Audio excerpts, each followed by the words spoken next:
Lo dicho, muchísimas gracias a todos por venir.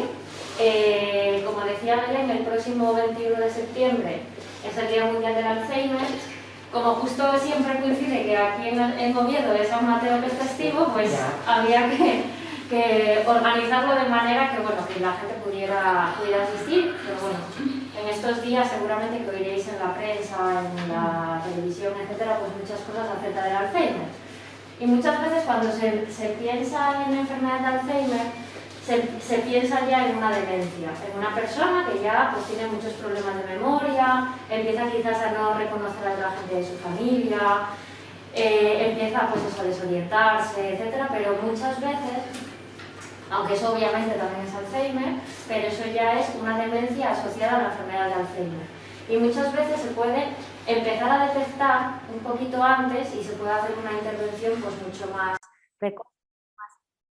adecuada, que es lo que vamos a ver hoy, que es cuáles son esas señales invisibles del Alzheimer, que igual son menos conocidas porque siempre se piensa en el problema de memoria y que pueden aparecer muchos años antes de que aparezca la demencia pues más grave. Un momento.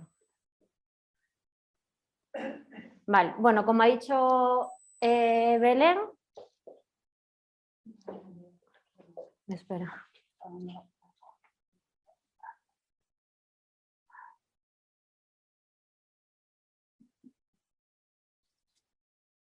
El entendido yo creo que es en este. Bueno, como ha dicho Belén, pues soy profesora y soy investigadora en la Universidad de Oviedo y pertenezco al grupo de investigación INCO, que es Investigación en Neurociencia Cognitiva, y nos llevamos pues, muchos años dedicando al estudio de las enfermedades neurodegenerativas, a todos los síntomas y a todas las características cognitivas que están detrás de las enfermedades neurodegenerativas. A ver. Bueno, me imagino que todos en algún momento habéis visto lo que es un cerebro. Esto es una imagen de resonancia magnética de un cerebro visto desde atrás, como si estuviéramos viendo a la persona de espaldas. Y aunque a simple vista pues igual no se ven muchas diferencias entre un cerebro y otro, son de 3 personas de más o menos de la misma edad, pero que tienen algunas peculiaridades.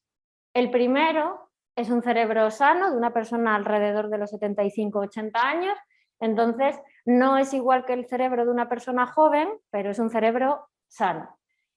En el segundo, ¿cuál es la característica diferente que veríais en el primero? Así como sí, el centro que está como más negro, sí, está más amplio. Esa parte del centro son los ventrículos, entonces en personas que ya empiezan a tener algo de deterioro cognitivo, pues empiezan a dilatar los ventrículos. ¿Y eso qué es lo que hace? Pues que hay menos masa cerebral. Al final lo que nos permite tener unas funciones cognitivas adecuadas es que nuestro cerebro esté en buenas condiciones. Que ahí también se ve que está... Ahí se ve, pues ahí los ventrículos mucho más grandes y luego toda esta parte que es la corteza cerebral tiene unos surcos mucho más grandes que los que tiene un cerebro sano. Esa es la atrofia cortical característica de personas que empiezan a tener algún problema cognitivo, ya sea un problema de memoria, un problema del lenguaje, etc. Entonces este sería el cerebro de una persona con deterioro cognitivo leve, pues una persona de 80 años aproximadamente, que empieza pues eso, con despistes, con olvidos, con que se le queda alguna palabra en la punta de la lengua, con que le cuesta concentrarse, etc. ¿Eso significa que todas las personas que tienen deterioro cognitivo leve vayan a desarrollar una demencia? No, pero sí que es cierto que el deterioro cognitivo leve es ese paso previo antes de una demencia mucho más severa. Y el último cerebro, que es este de aquí, pues es el cerebro de una persona con enfermedad de Alzheimer. Es un poquito diferente al cerebro con deterioro cognitivo leve porque aquí sobre todo se ve pues, mucha más dilatación en los ventrículos y además donde más atrofia normalmente se tiene, porque luego obviamente hay muchas diferencias individuales, pero donde más atrofia se tiene es en esas zonas del cerebro que es el lóbulo temporal. ¿Y de qué se encarga? Bueno, ahí. ¿Y de qué se encarga el lóbulo temporal? Pues se encarga principalmente de la memoria y se encarga principalmente del lenguaje. ¿Y esto por qué ocurre? ¿Por qué el cerebro empieza a atrofiarse? Pues todavía, por desgracia, pues no se sabe. Lo que sí que se sabe es cómo es el cerebro de una persona con Alzheimer. Además de esa atrofia, lo que se ve normalmente es que, si os fijáis, estos son células, bueno, son neuronas sanas. Las neuronas son las células que tenemos en el cerebro, que son diferentes al resto de las células del cuerpo.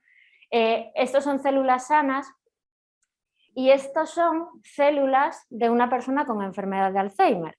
Entonces, si aquí os fijáis, ¿qué es lo que más os llamaría la atención de esta imagen de ahí arriba? La dilatación. Claro, eso que tienes ahí abajo. Esto, ¿verdad? Claro, y lo otro un poquito más arriba. Y esto. Esos son acumulaciones de proteínas. En la enfermedad de Alzheimer se da una acumulación de un tipo de proteínas que lo que hacen es, las neuronas se comunican juntándose las unas con las otras, entonces una neurona le manda información a otra y así es como pues, emergen las funciones cognitivas, pero si hay algo que está impidiendo esa comunicación, pues al final el cerebro empieza a funcionar de una manera alterada. Tanto esa como eso son las placas de beta-amiloide y los ovillos de proteínas tau, que son dos tipos de proteínas que se van acumulando por fuera de las neuronas. ¿Y eso por qué ocurre? Pues tampoco se sabe todavía con certeza. No se sabe por qué en determinadas personas empiezan a acumular esos depósitos de proteínas. Lo que sí que se sabe es que hay algunos genes que cada vez se van descubriendo más, pero uno de los más importantes es el gen APOE4, bueno, es el gen APOE, pero el alelo 4, que parece que las personas que tienen ese gen tienen más predisposición a desarrollar enfermedad de Alzheimer cuando son mayores. Pero no significa que todas las personas que tienen ese gen vayan a desarrollar Alzheimer, ni que todas las personas que tienen Alzheimer tienen ese gen. Entonces, bueno, todavía obviamente pues queda mucho por conocer, pero bueno, para eso una de las líneas de investigación más importantes que hay tanto en Europa como en Estados Unidos precisamente es conocer el funcionamiento del cerebro, sobre todo para intentar dar respuesta a todas estas enfermedades neurodegenerativas.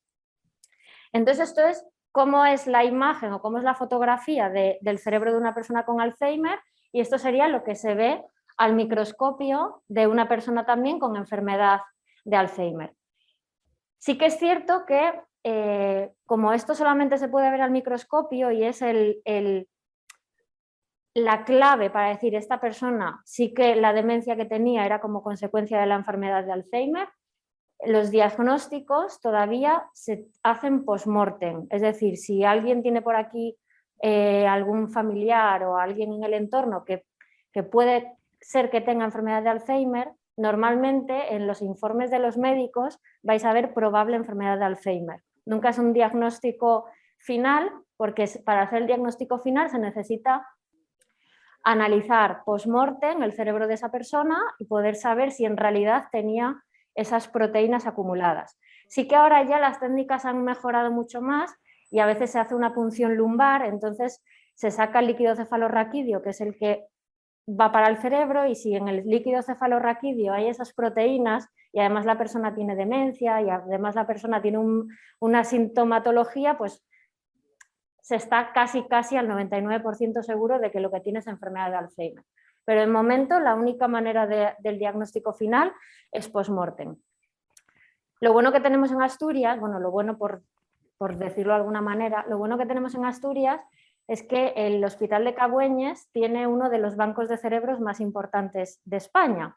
Entonces, gracias a que las personas cuando fallecen donan su cerebro, pues se puede avanzar un poquito más en cuáles pues, esas características patológicas que tienen los cerebros de una persona con enfermedad de Alzheimer. ¿Y esto en qué se manifiesta? Porque claro, las personas con enfermedad de Alzheimer, aunque son muy heterogéneas, porque obviamente cada cerebro es un mundo, pero sí que tienen algunas características comunes. Y esos depósitos de proteínas y esa atrofia que ocurre en el cerebro, pues suele seguir una línea que es bastante homogénea entre las diferentes personas. Entonces, por donde suele empezar es por ese lóbulo temporal, que es donde habíamos visto al principio que había más atrofia, más espacios negros. Los espacios negros al final son espacios que antes estaban llenos de masa cerebral y esa masa cerebral es como si fuera como una uva pasa que se va encogiendo, y por donde empiezas por ahí, por el lenguaje y por la memoria. Después va avanzando, se va hacia adelante, hacia las funciones ejecutivas, que son las que nos permiten organizarnos, planificarnos, hacer actividades que no sean rutinarias. Después vuelve otra vez como hacia arriba y ahí aparecen los problemas de concentración, los problemas de concentración más evidentes, y finalmente aparecen los problemas perceptivos, pero ahí ya la persona ya lleva muchísimos años con la enfermedad. Por eso muchas veces, cuando la enfermedad está bastante avanzada y una persona con enfermedad de Alzheimer no reconoce a sus familiares, muchas veces es porque no recuerda el nombre, que entonces el problema estaría aquí, pero otras veces es que no reconoce su cara y entonces el problema está ahí. Cuando ya no reconoce la cara o cuando no es capaz de identificar algunos rasgos de si la persona es mayor o es joven, o porque muchas veces se confunden a un hermano, lo confunden con una madre, con un primo, con etcétera. Muchas veces es o por un problema del lenguaje de que no puede recuperar su nombre o porque no está reconociendo bien su cara y ya tiene un problema perceptivo, y eso ya significa que la enfermedad se ha ido avanzando y ya está alterando pues toda la corteza cerebral. Entonces esta sería como la evolución normal, siempre va del lóbulo temporal, frontal, parietal y occipital. Esto en los casos más típicos, que son pues la mayoría, pero sí que es verdad que hay en algunas personas que el Alzheimer siempre empieza por aquí, pero la mayoría de veces camina hacia adelante y vuelve hacia atrás, pero otras veces camina de atrás hacia adelante. Pero serían los casos más atípicos, y entonces son personas que cuando todavía son relativamente jóvenes y pueden empezar con algún despiste y ya empiezan a tener problemas para reconocer caras, para reconocer objetos, etc. Esto es lo que dicen los criterios diagnósticos de lo que es una demencia por enfermedad de Alzheimer, porque hay que diferenciarlo de otros tipos de demencia, por enfermedad de Parkinson, por demencia frontotemporal, lo que sea. Hay unos criterios diagnósticos específicos que son relativamente recientes, que son del equipo de trabajo de Dubois, y si os fijáis, solamente, o la mayoría de lo que tiene que tener la persona es presencia de un problema de memoria, pérdida de memoria progresiva, pérdida de memoria episódica, que es la memoria que tenemos sobre los acontecimientos que nos han pasado, pérdida de memoria episódica, que tiene que ser aislado o en relación con otras funciones cognitivas. Y luego hay unos criterios adicionales, pues bueno, que tiene que haber pues esa atrofia en el lóbulo temporal, donde habíamos visto que estaba como más oscuro. Lo que os comentaba de los biomarcadores en el líquido cefalorraquídeo, que es cuando la persona le hace una punción lumbar y se analiza si tiene esas proteínas en el líquido. Y bueno, pero si os fijáis, siempre tiene que haber ya un problema de memoria. Y un problema de memoria aparece cuando la persona ya tiene una demencia. ¿Y qué es lo que ocurre? Que antes de que la persona tenga una demencia hay ese paso previo, que es el deterioro cognitivo leve, que no siempre va asociado con un problema de memoria, sino que puede ir asociado sobre todo con problemas del lenguaje, que es lo más temprano que se altera en la enfermedad de Alzheimer, y lo que, si tienes una buena formación, experiencia, etcétera, se puede detectar con relativa, o sea, no facilidad, obviamente, pero sí que se puede detectar de alguna manera. ¿Qué pasa?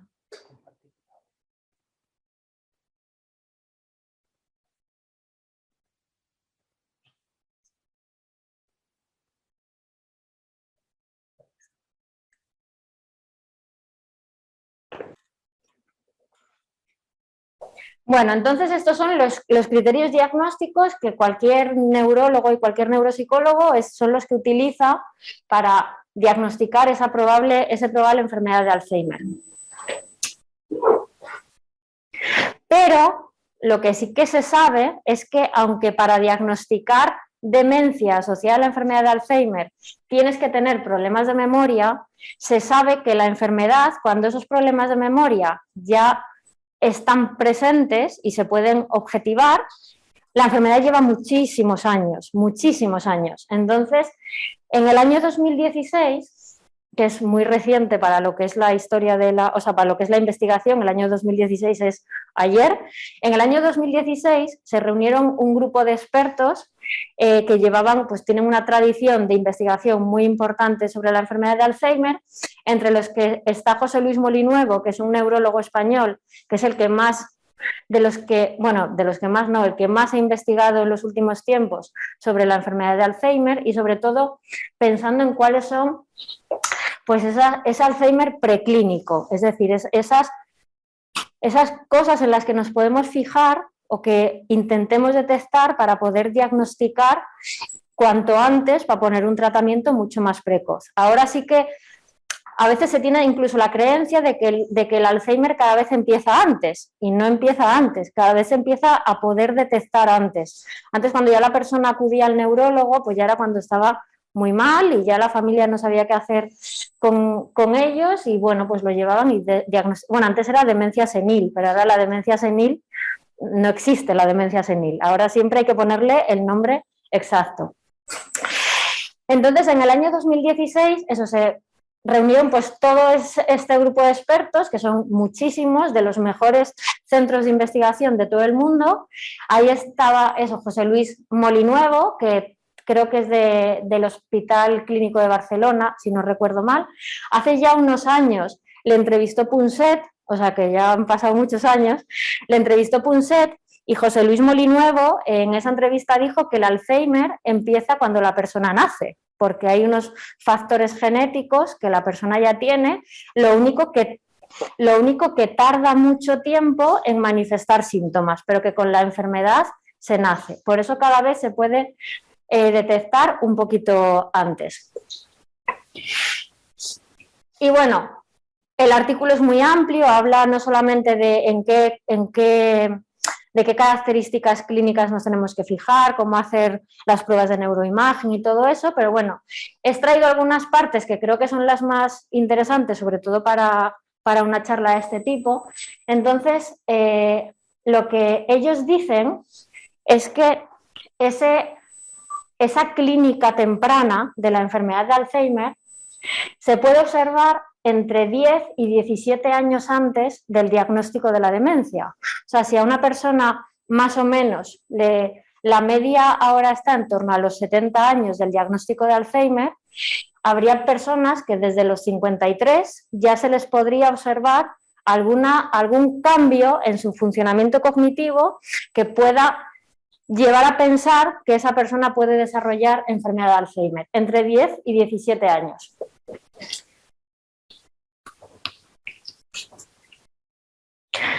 ¿Y de qué es lo que hablan también? Pues cuáles son los factores de riesgo, porque claro, identificarlo está muy bien y es muy interesante, pero hay que ver también cuáles son los factores de riesgo para que una persona desarrolle la demencia asociada al Alzheimer, porque es muy importante diferenciar esto. Hay muchas personas que tienen en el cerebro la patología típica del Alzheimer y no desarrollan demencia nunca, luego vamos a ver por qué. No desarrollan demencia nunca. Y hay otras personas que con esa misma patología pues van desarrollando una demencia.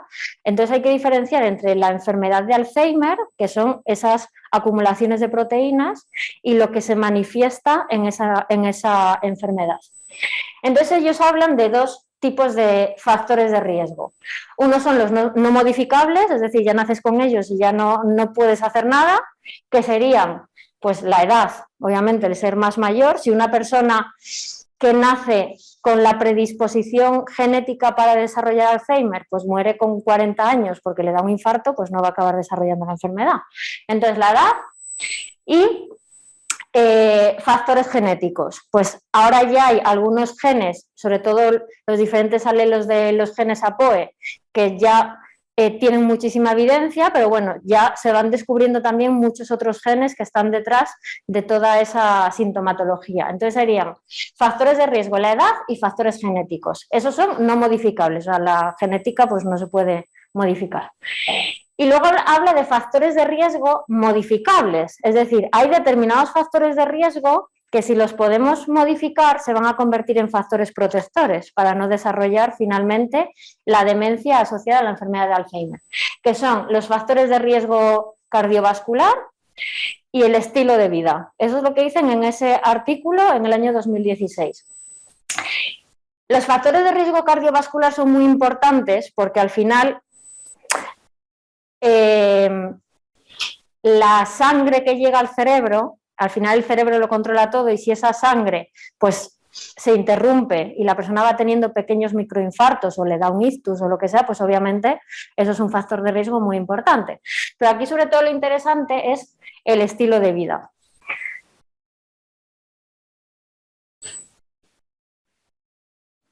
¿Y por qué el estilo de vida? Pues porque hablan de una cuestión muy importante en todo lo relacionado con las demencias y con el deterioro cognitivo, que es la reserva cognitiva. La reserva cognitiva es la capacidad que tiene nuestro cerebro de compensar los daños que está sufriendo. Por ejemplo, pues si un deportista de alto rendimiento se lesiona la rodilla, pues probablemente su recuperación va a ser mucho más fácil que cualquiera de nosotros si nos lesionamos la rodilla, porque su masa muscular, sus huesos, su todo está mucho más preparado para superar un daño. Pues con el cerebro pasa lo mismo. Si al cerebro le damos las herramientas para que pueda compensar el daño cerebral, porque al final cuando hay atrofia cortical ya es daño cerebral, o sea, eso ya no es reversible, pero si le damos esas estrategias que le permiten compensar los déficits, va a ser mucho más fuerte frente al daño. Y esto es la reserva cognitiva. Los autores lo que dicen que la reserva cognitiva se identifican aquellos individuos con una alta educación y con actividades ocupacionales, que están en actividades de ocio y actividades sociales. Cada uno de esos factores ha sido asociado en estudios observacionales y lo que se ha visto es que disminuyen el riesgo de desarrollar demencia. No van a hacer que la persona no tenga Alzheimer, porque el Alzheimer es una cuestión biológica que está ahí, pero sí que van a hacer que la persona tenga estrategias compensatorias que le van a ayudar a superar o a tener una calidad de vida mejor durante un poquito más de tiempo. En un estudio en el que participaron cientos de personas de todo el mundo, que es el estudio Finger, lo que hicieron fue un estudio aleatorizado en el que, un estudio aleatorizado es cuando ponen a un grupo de personas al que le aplican un tratamiento y luego otro grupo de personas al que no aplican tratamiento.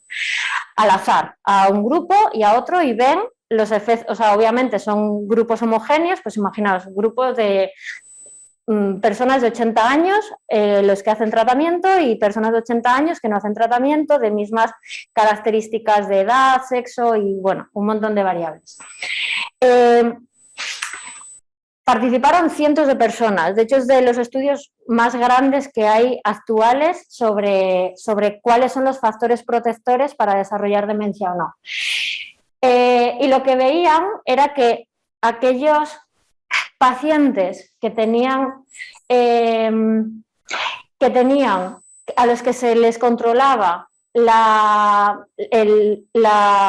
cardiovascular y se les controlaba las actividades relacionadas con el estilo de vida, pues podían mejorar o mantener sus funciones cognitivas durante más tiempo.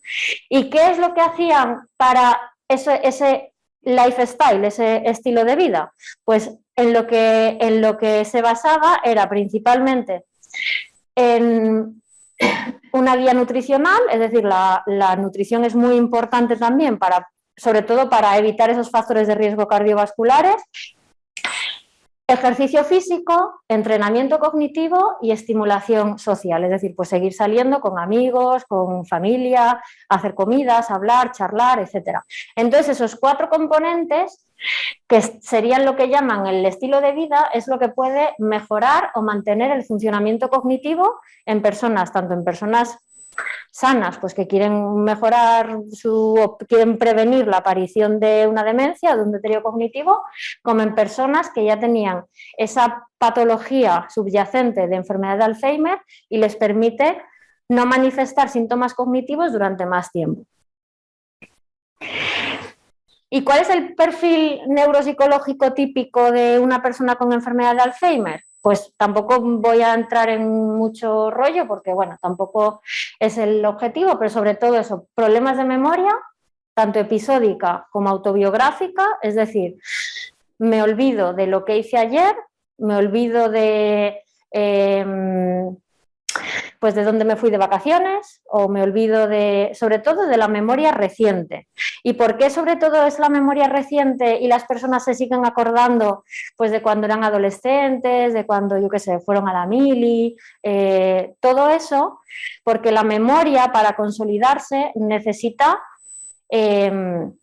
ser repetida y evocada. Entonces, lo que yo hice ayer, salvo que después vaya a casa ahí como un lorito, empieza a repetirlo y a repetirlo y a repetirlo, se me va a desvanecer. Sin embargo, lo que yo hice, pues yo qué sé, cuando iba al instituto, pues igual se lo he contado después a otras personas y cuentas anécdotas y cuentas tal. Entonces, esa repetición de tu historia biográfica hace que los recuerdos del pasado, obviamente, por probabilidad, tienen más probabilidad de haber sido rememorados que lo que hemos hecho ayer. Entonces, por eso normalmente parece que es algo que al principio a las familias les llama la atención, que es como, jolín, pero ¿cómo es posible que no se acuerde de lo que comió ayer y se acuerda de lo que hizo hace 40 años? Pues es precisamente por eso, porque lo que comió ayer no le ha dado tiempo a rememorarlo, esa información no se ha consolidado y no pasa a la memoria a largo plazo. Aparecen también problemas de desorientación, primero en el tiempo, siempre. Primero la persona pues no sabe exactamente si estamos a 19 o estamos a 14 o si estamos en noviembre o estamos en septiembre. Y esto suele ser por un problema de memoria, es decir, si yo miro el calendario y luego no me acuerdo de ello, pues obviamente me voy a desorientar. Y luego aparece la desorientación en el espacio y se empiezan a perder por lugares conocidos. Lo que normalmente a cualquier persona le puede servir como una clave, decir, pues en esta esquina tengo que girar o en esta tienda, o para ir a esta tienda tengo que hacer este recorrido, pues empiezan a aparecer ahí esas dificultades. Aparecen problemas de lenguaje y de memoria semántica, que son cuando la memoria semántica es la información que tenemos del mundo que nos rodea, es decir, los conceptos, los significados que tenemos. Pueden aparecer apraxias, que son dificultades para hacer algunos movimientos y por eso al final las personas empiezan igual a poner mal la camisa y se ponen con estas dificultades. La anosognosia, que es el no ser consciente de las propias dificultades, que eso al principio también es muy evidente, entonces no es una negación, ni es intentar tapar nada, ni es querer molestar o hacer pensar que estoy bien, sino que la anosognosia es un síntoma cognitivo que precisamente es eso, el no ser consciente de las dificultades que tengo. Y como no soy consciente, pues a mí me preguntan qué tal y yo digo que estoy bien, porque yo no soy consciente de esas dificultades que estoy teniendo. Y pueden aparecer también pues alteraciones de conducta y pueden aparecer pues desde gente que igual era muy activa a que de repente se desactiva y entonces tiene apatía y cosas que antes le motivaban pues ahora ya no, o todo lo contrario, o desinhibición. Y resulta que mi madre, que siempre fue así como muy educada y muy tal, y empieza a, yo qué sé, a ir a una tienda y montar un espectáculo o a hacer bromas un poco raras que dices, no sé, esto no es habitual de mi madre. Esto siempre tiene que ser eso, que suponga un cambio de lo que era la persona antes y lo que era la persona ahora. Si siempre fue una persona muy desinhibida o muy tal, pues obviamente no pasa nada. Y aquí lo más importante son estas alteraciones del lenguaje, porque cuando se habla de alteraciones del lenguaje muchas veces piensas, bueno, pues que la persona pues ya casi no habla o le cuesta escribir, le cuesta leer, etcétera. Pero es es posible, y de hecho el lenguaje es, dentro de todos esos años antes de que aparezca la demencia, que la demencia aparece cuando ya la persona se desorienta y hay mucho problema de memoria, donde hay más estudios de la función cognitiva que es más, que se puede detectar mejor, es en el lenguaje. ¿Y cuáles serían esos síntomas de Alzheimer en el día a día? Sobre todo síntomas tempranos, no cuando la persona ya está muy deteriorada. Pues empiezan olvidando citas importantes, pues se olvidan de ir al médico, se olvidan de los cumpleaños. Eso es la memoria prospectiva, que es la memoria hacia el futuro, que es una función cognitiva bastante compleja porque requiere que hay muchas veces que tenemos como un montón de preocupaciones así sobrevolando nuestra cabeza y cuando tenemos que tener una cita, tenemos que estar cada cierto tiempo, pues decir, ay, que no se me olvide que tengo que hacer esto, que no se me olvide que tengo que.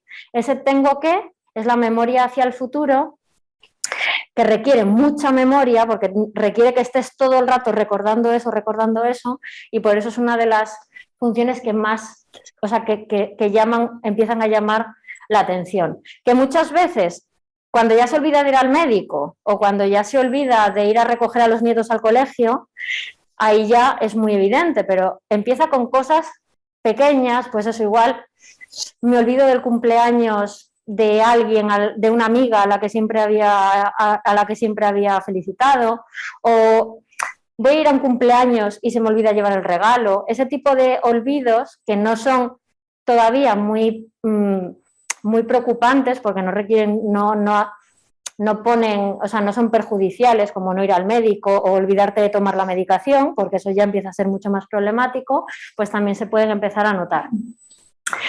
El olvidar conversaciones.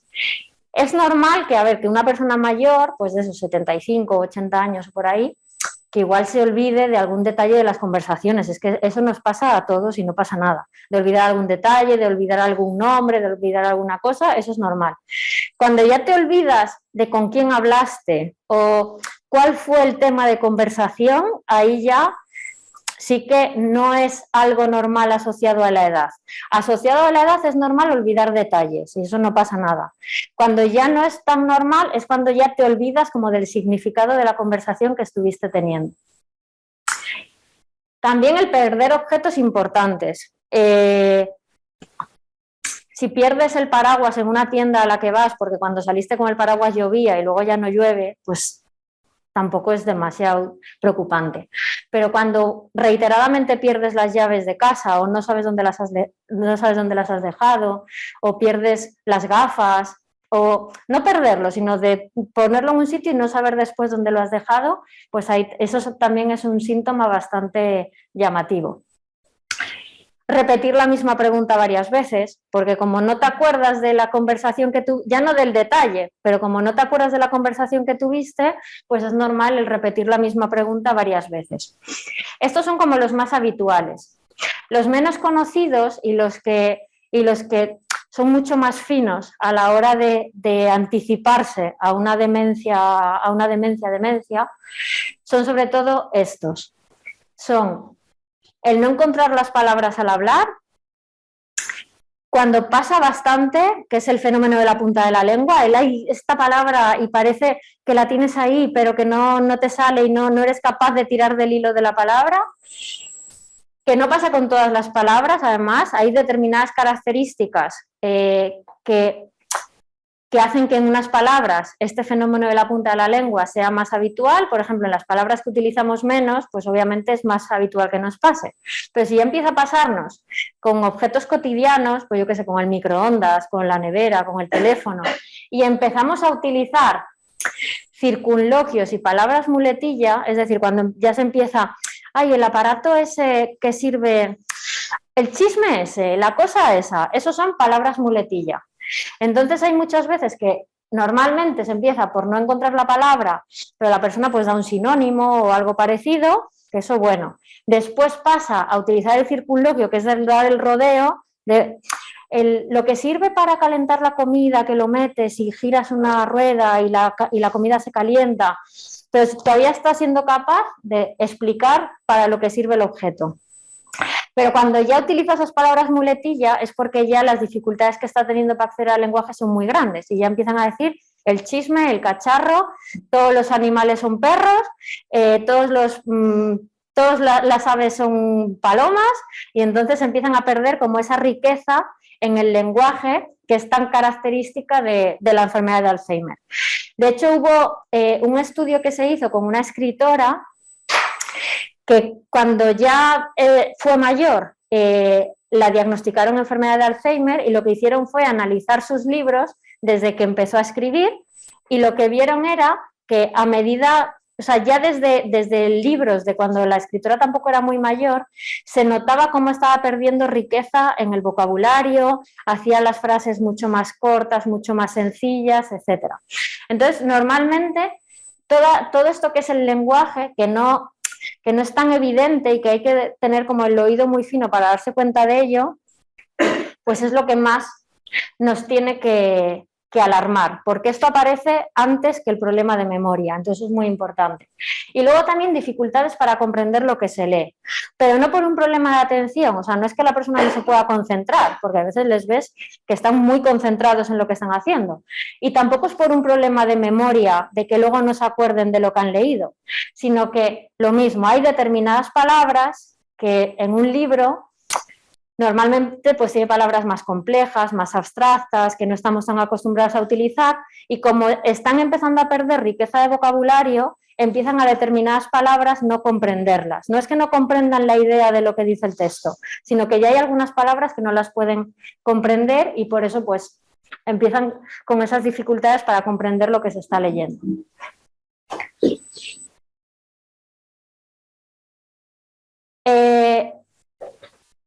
En la producción oral, que es sobre todo en este fenómeno de la punta de la lengua, pues como os comentaba, pues aparecen los circunloquios, aparece una reducción del número de palabras y aparece un efecto que se llama el efecto de edad de adquisición, que es una de las variables del lenguaje que se han empezado a estudiar hace muy poco y que está muy relacionada con el lenguaje, sobre todo en la enfermedad de Alzheimer, ya no tanto en otras demencias.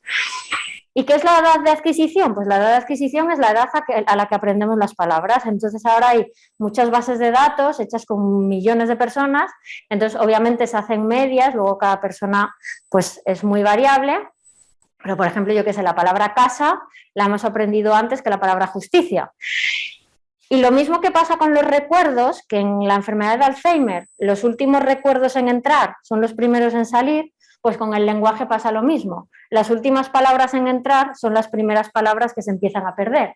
Y por eso aquellas palabras que se aprendieron de manera tardía a lo largo de la vida son las primeras palabras que se empiezan a perder, son las que se empiezan a ya no utilizar, son las palabras que cuando se leen cuesta más comprenderlas, etc. Entonces es una variable muy importante que se lleva estudiando pues 10 o 15 años y que permite predecir muy bien pues si el fenómeno de la punta de la lengua o las dificultades que se están teniendo es por un envejecimiento normal, en el que es normal que aparezca el fenómeno de la punta de la lengua, o es algo patológico. Entonces, mirando la edad de adquisición es mucho más fácil el poder diferenciar entre uno y otro. Y en la lectura y la escritura pues pasa lo mismo. Ya no solamente disminuye la velocidad a la hora de leer, disminuye la velocidad a la hora de leer porque hay algunas palabras que cuesta más leer y comprender. Entonces tienen más dificultades para leer palabras irregulares, palabras de frecuencia baja, por lo que os decía, porque se van perdiendo conceptos y entonces cuesta mucho más comprenderlos. Y empiezan a aparecer errores ortográficos al escribir. Entonces, obviamente, en una persona de una escolaridad baja, pues errores ortográficos va a tener como los podemos tener cualquiera. Siempre la clave es lo que hacía y lo que hace. Si es una persona que nunca cometió faltas de ortografía, no porque se haga mayor las va a empezar a cometer. Si se cometen es por algo, es porque hay ahí algo que se está empezando a perder. Entonces, bueno, para leer y para escribir tenemos como dos vías. Por una vía leemos y escribimos las palabras que conocemos y por otra las que no conocemos. Entonces, si yo, por ejemplo, le digo a una persona que me escriba la palabra jinete, se podría escribir con G o con J. No hay nada, simplemente por la fonología o por el sonido, no hay nada que te indique si es con G o con J. La tienes que tener almacenada para saber cómo se escribe. O la palabra, yo qué sé, cualquier palabra, hamaca, que encima la H es muda. La tienes que tener guardada para poder escribirla bien. Si no la tienes guardada, la vas a escribir por cómo suena. Y por cómo suena, pues vas a escribir hamaca sin H, etcétera. Entonces, esos son los errores que se empiezan también a tener y que también nos indican de cómo la persona está perdiendo ya no solamente vocabulario oral, sino también las palabras. Para todas las palabras tenemos pues su forma hablada, su forma escrita, etcétera, y lo que hace es que se tengan pues esos errores. Siempre que no fuera una persona que ya los estaba cometiendo. Aquí os he traído simplemente algunos ejemplos para que con pruebas que normalmente se utilizan en neuropsicología, pues para que veáis cómo se va perdiendo vocabulario. Entonces esto es una tarea de fluidez verbal en la que se le dice a la persona que en un minuto pues diga palabras que empiecen por la letra P. Entonces, bueno, pues dice muy poquitas en un minuto. Pues hace pelota, pata, perro, padre, pobre y pato. Y además, si os fijáis, pues son palabras muy comunes que se aprendieron de manera pues muy temprana a lo largo de la vida. Y esto es la fluidez semántica, que es decir animales, que también es, mientras que la de la letra es un poquito más difícil porque, bueno, requiere otros procesos cognitivos. La de los animales es más fácil porque al final los animales son una categoría y vas tirando del hilo y ya está. Pero la de la fluidez semántica a las personas con Alzheimer les cuesta más porque van perdiendo los significados. Entonces, bueno, dice pues perro, gato, león y pájaros. Son los únicos animales que dicen esa tarea. Entonces, esto lo que muestra es esa escasa fluidez verbal y esa dificultad para acceder a las palabras. Esta es otra tarea muy utilizada y que además da mucha información, ya no solamente de que la persona está teniendo dificultades para encontrar las palabras, sino que es muy importante cuando se hacen tareas de este tipo el analizar los errores, porque los errores dan mucha información. O sea, un error da tanta información como una respuesta correcta. Entonces, aquí es una tarea de denominación en la que simplemente se le ponen dibujos muy sencillos.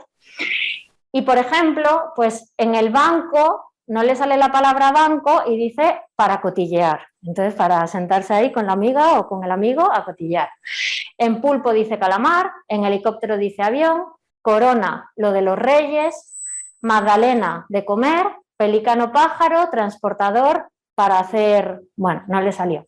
Entonces, aquí hay dos tipos de errores diferentes que es muy importante tenerlos en cuenta. Hay circunloquios, que es intentar dar un rodeo para explicar lo que quiero decir, y hay errores semánticos. Pues un pulpo y un calamar se pueden igual parecer un poco, pero no es lo mismo. Lo mismo que un helicóptero y un avión. Lo de los reyes, pues la corona es la que llevan los reyes, la magdalena es lo que se come, y el pájaro, pues el pelícano es un pájaro, está claro, pero esa pérdida de riqueza es la que hace tener este tipo de errores. Por eso es tan importante el poder ver el número de respuestas correctas, como también analizar los errores, que dan mucha más información que las respuestas correctas. Esto simplemente es una tarea de escritura. El hombre que hizo esta tarea era profesor de lengua y literatura en un instituto, o sea, no es normal que tenga determinados errores. Entonces, pues como veis, bueno, tiene donde hay alguna palabra que tiene una letra que le crea confusión, pues veis como hay como muchos tachones, pero hace oveja y vaca con B, y era profesor de lengua y literatura en un instituto. Entonces, pues claro, si igual esto mismo pues lo hace una persona que apenas ha ido a la escuela, pues igual no pasa nada, pero si lo hace una persona que ha estado enseñando a los niños cómo se escribe, pues entonces sí que es muy llamativo. Y aquí os pongo también una muestra de escritura también de una señora que también tenía un nivel educativo pues bastante alto y también comete pues un montón de errores ortográficos. Bueno, empieza por juntando palabras, precisamente por eso, porque como está escribiendo por cómo se oye, ahí pone la mi nieta es lista, pues es lista es una palabra junta. Es lista, bueno, vive las dos con B, viene con B, lo pasamos, porque separar, ella escribe como lo dice, lo pasamos, bueno, muy bien también está junto, yo soy la hija sin H, me lleva, todo junto, siempre con la N antes de la P, que esa es una regla ortográfica, jolín, que nos enseñan casi la M antes de T y B, es como, claro, entonces, claro, pero lo único que luego al pronunciarlo pues dice siempre, tampoco es la M muy marcada. Ella siempre gana ella porque es lista, entonces también lo escribe todo junto. Entonces, bueno, tiene un montón de errores en una persona, eso, pues que obviamente, pues ahora ya tiene 80 años, es de Mieres, pues hombre, tampoco tiene estudios universitarios y de máster, pero era una mujer que sí que tenía pues un nivel educativo relativamente pues adecuado. No, es que igual hay alguna más. Luego tengo que dormir la siesta, sí. porque me lo manda... Porque me lo manda Paula, porque la nieta se llama Paula. Que es la mamá de los... Sí, o sea, ella lo que quería contar era como que ellas jugaban a mamás y a papás. Yeah. Entonces, pues nada, que poner Paula es la mi nieta, es muy lista, buena y cariñosa. Al final es un texto muy sencillo en la que ella, bueno, intenta acceder a las palabras pues, que tiene ahí más disponibles. Y ahora os voy a enseñar también un vídeo de un señor que también, fijaos, cuando lo escuchéis, pues si no lo conocéis, pues casi no igual se nota alguna cosa, pero tampoco es algo como muy llamativo. Pero es que este hombre ya no solamente era profesor, fue director de un instituto y hay una biblioteca en su pueblo que lleva su nombre, porque además fue también el alcalde del pueblo. Entonces, claro, y fijaos, bueno, esta es una tarea de un test que salió hace muy poco, que es una descripción de una lámina, que bueno, yo no sé qué veis ahí. ¿Qué veis? Así como... Una playa. Vale, una playa. Entonces, vamos a ver cómo describe él esta imagen. ¿Qué es lo que está pasando en esta imagen? Pues nada, pues aquí arriba hay como un balón o ¿Un qué? un círculo aquí arriba. Sí, ¿y qué puede ser eso? Pues el círculo ese puede ser, yo qué sé, Bueno, sigue. Puede ser un balón. Puede ser, podría ser. Balón. ¿Y qué está pasando en esta imagen? Y aquí a la derecha, sí, pues hay un pájaro volando. Muy bien. ¿Y qué más? Un pájaro volando. Y aquí abajo hay un paraguas. Sí. Y aquí arriba a la derecha, pues como una barquilla o algo de eso, ¿no? Muy bien. ¿Y qué más está pasando en esta escena? Y aquí abajo, pues se ve hay una señora que está ahí de rodillas en el suelo. Sí. Y qué más? eso de ahí de la derecha, no sé lo que es, estas dos partes estas. ¿Qué puede ser? Pues yo qué sé, pues... A ver. Bueno, como veis, la imagen, tiene mucho fenómeno de la punta de la lengua y además no es capaz de integrar lo que hay en la imagen. De hecho, luego le pregunto, o sea, luego intento que llegue a la conclusión de que aquello no es una pelota, que es un sol, y cuando le vuelvo a preguntar qué era la sombrilla, vuelve a decir, no, eso es un paraguas, pero además estoy seguro que es un paraguas. Entonces, claro, tampoco es un lenguaje muy llamativo, tampoco es que no hable, ni muchísimo menos, pero claro, es una persona que tenía un nivel educativo muy, muy alto. Y aún así se está manteniendo, de hecho, se está manteniendo muy, muy bien. O sea, yo ya llevo más o menos 2 años o por ahí y está prácticamente igual ahora que al principio. Y en él, lo más llamativo sobre todo eso, pues esa dificultad a la hora de, aparte de la memoria obviamente, pero esa dificultad a la hora de encontrar las palabras. Bueno, y la pregunta que se quiere saber, ¿no? ¿Se puede prevenir el Alzheimer? Pues no, no se puede prevenir el Alzheimer. De momento, igual no sé si llegaremos a verlo. Yo creo que los que estamos aquí ninguno lo vamos a llegar a ver. No se puede prevenir el Alzheimer. Lo que se puede es prevenir y enlentecer el deterioro cognitivo asociado a la enfermedad de Alzheimer. Es decir, la enfermedad de Alzheimer es una enfermedad neurodegenerativa, progresiva, que va con un montón de cambios a nivel biológico. Eso no se puede frenar, ni se puede decir, pues la persona le vamos a dar un tratamiento y no lo va a tener. Lo que sí que podemos hacer es eso, enlentecer y prevenir el deterioro cognitivo asociado a la enfermedad de Alzheimer, que al final es lo más preocupante. Como os digo, hay algunas personas que mueren incluso siendo mayores con neuropatología de Alzheimer, pero que no muestran síntomas clínicos, o sea, no muestran problemas de memoria. De hecho, uno de los estudios más importantes que se hicieron de esto era en un convento de monjas muy mayores, pero que como tenían esos hábitos de todos los días leer, todos los días estudiar, todos los días hacer ejercicios, todos los días tal, no manifestaban síntomas de Alzheimer. ¿Y cómo se puede prevenir y enlentecer el deterioro cognitivo asociado al Alzheimer? Pues ya en el 2016 nos hablaron de que había esos factores protectores, pues lo que hay que intentar hacer es potenciar lo máximo que se pueda. Sobre todo, no vas a parar la enfermedad, pero vas a tener una calidad de vida mucho mejor durante mucho más tiempo. Y los factores protectores pues eran eso, la nutrición, el ejercicio físico, las relaciones sociales y la estimulación cognitiva, que son esos que venían en este artículo del 2016, que son los que ayudan tanto a mejorar como a enlentecer esos síntomas clínicos de enfermedad de Alzheimer. Y también la enfermedad pues tiene síntomas psicológicos, porque el cerebro no funciona así de manera aislada y la persona es un ente que nada tiene que ver con su cerebro. También tiene síntomas psicológicos y a la persona le genera mucho malestar, sobre todo al principio, a la persona que lo sufre y a las personas de su entorno también.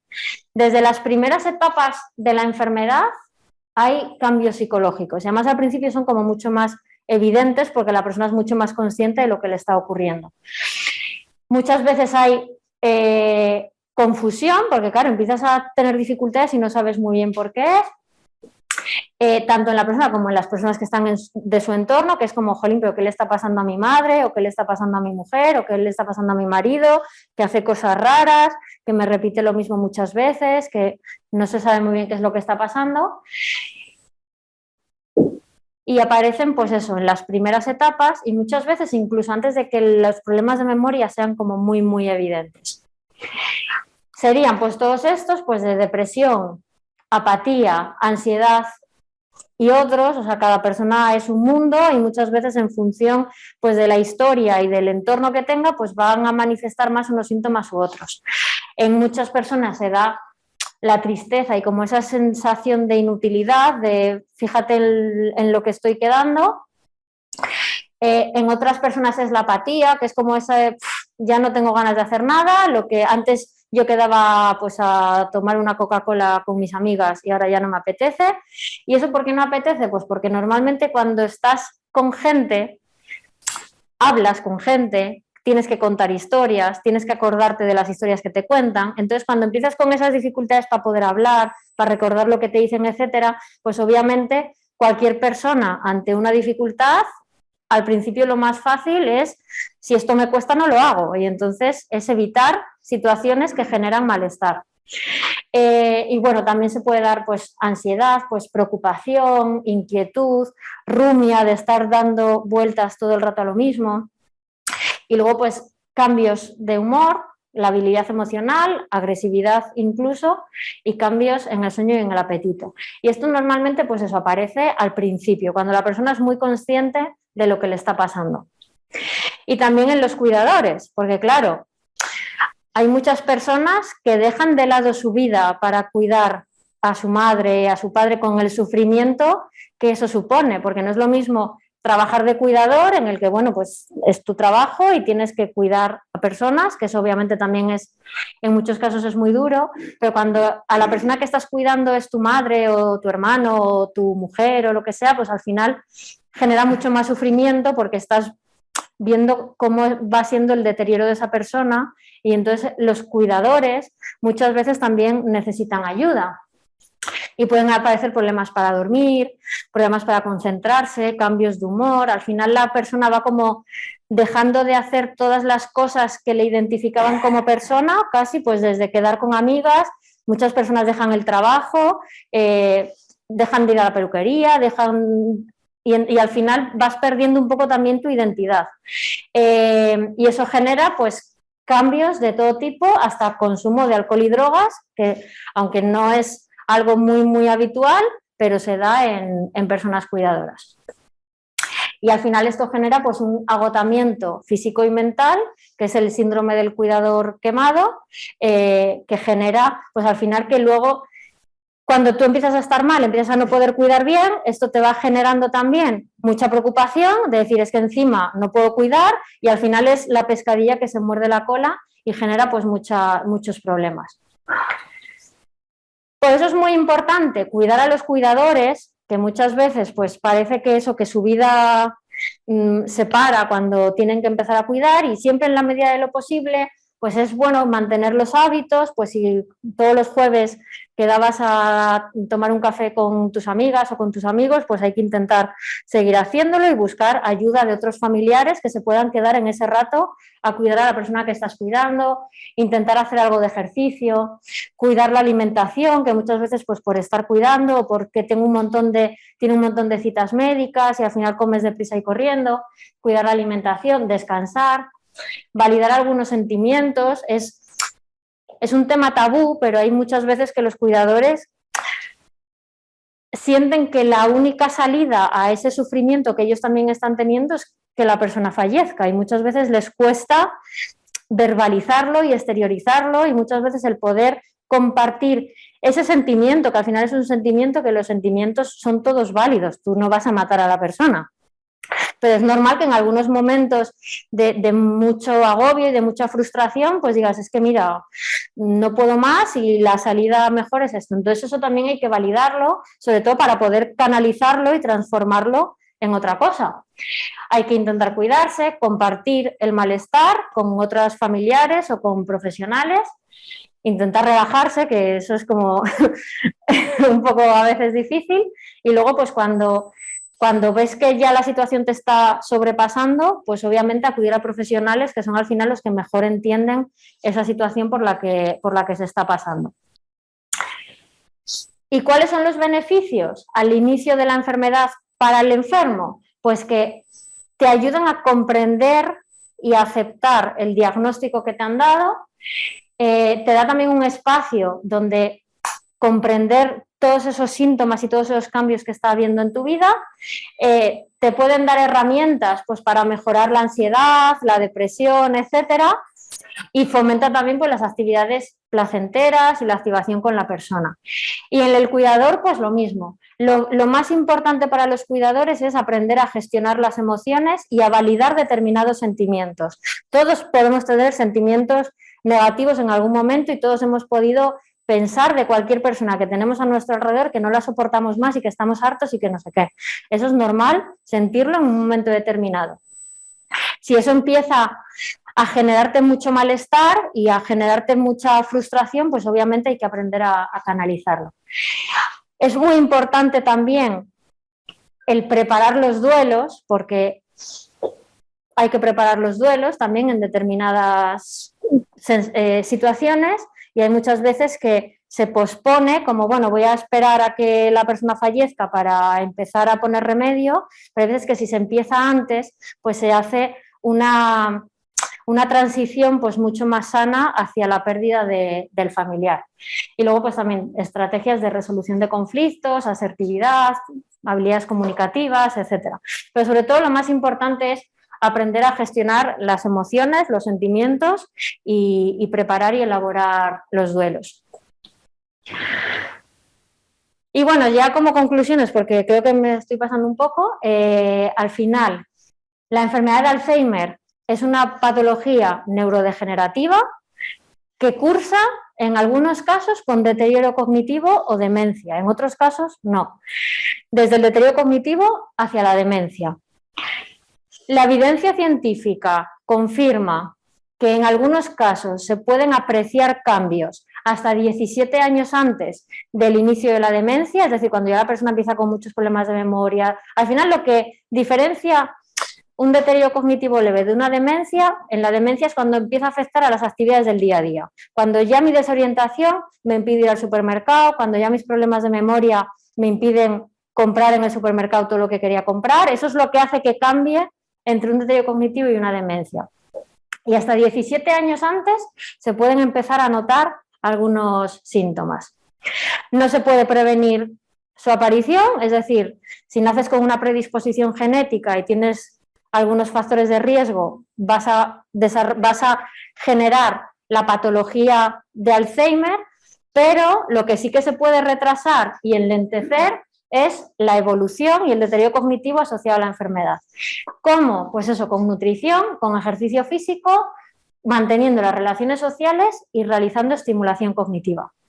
Y el tratamiento más adecuado para una persona con enfermedad de Alzheimer, obviamente, es el tratamiento farmacológico, es decir, hay medicación pues, que hace que la persona esté más concentrada y que, bueno, que la enfermedad no campe a sus anchas y arrase, pero es la combinación entre el tratamiento médico y el tratamiento psicológico o neuropsicológico, es decir, la combinación entre el farmacológico y el no farmacológico. Y aquí pues lo que se puede hacer es evaluaciones neuropsicológicas, sesiones de rehabilitación neuropsicológica individuales para personas que ya tengan bastantes dificultades y sean lo más adecuado el realizar ejercicios que sean específicamente para ellos, pero bueno, han desarrollado lo que llaman el club de memoria, que es para personas pues que empiezan a notar algo o que son personas sanas, pero que ya tienen, pues yo que sé, 55, 60 años y que dicen, bueno, voy a llevar una buena alimentación, voy a hacer ejercicio físico, voy a mantener las relaciones sociales y voy a hacer estimulación cognitiva, que nunca viene mal, obviamente no impide lo que pueda pasarte en el futuro, pero sí que te va a dar muchas estrategias y va a mejorar tu calidad de vida. Y luego también pues la psicología, cuando ya, sobre todo para cuidadores o para los estadios iniciales del Alzheimer, que estás un poco desbordado, pues también un poco de ayuda, aunque sea durante un tiempo, que te dé esas estrategias, pues siempre va a ser muy beneficioso. Y por mi parte, nada más, que muchísimas gracias por vuestra asistencia, por vuestra atención. Y cualquier pregunta, comentario o cualquier cosa que queráis comentar ahora, pues tenemos tiempo de sobra.